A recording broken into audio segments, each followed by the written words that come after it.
Good morning guys. তো আজকে আমি সকাল সকাল উঠে গেছি, আমার একটু কাজ আছে। কাজটা হলো কি, সেটা হচ্ছে ডেকোরেশনের কাজ। তো আমি 3 বছর আগে দিয়ে আমার এক দাদার সঙ্গে ডেকোরেশনের কাজ করি।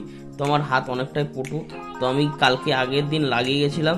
তো আজকে সেটা খুলতে এসেছি। তো খুলতে খুলতে তোমাদের সঙ্গে সময় কাটাবো, চলো। তো এই যে দেখতে পাচ্ছ এই ফুলগুলো তার দিয়ে খুব সহজেই বাঁধা হয়, সেগুলো আবার খুলতে না হলে কাপড়গুলো যায় ছিঁড়ে।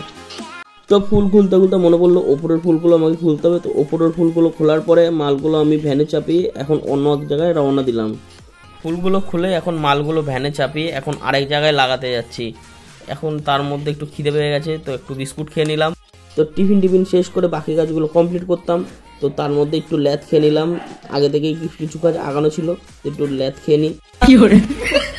তো গাইজ খুব গরম লাগছিল, তার মধ্যে অনেক রাস্তা দিয়ে আস্তে আস্তে ধুলোবালির রোদ্দুরে ঘেমে গেছিলাম। তো বাড়িতে এসে আমি এক বন্ধুর কাছ দিয়ে ফ্রির ফেস প্যাক লাগিয়ে নিলাম। তোমরাও যদি এরকম ফেস প্যাক লাগাতে চাও তো দিদির নাম্বার ডেসক্রিপশানে দিয়ে দেবো, তোমরাও কন্ট্যাক্ট করে ফেস প্যাক লাগিয়ে নিতে পারো ফ্রিতে। তোমরা কি ভাবলে সত্যিকারের নাম্বার দিয়ে দেবো? খুব শখ না? ফেস প্যাক লাগাতে পয়সা লাগে, এমনি এমনি হয় না। চলো বাই।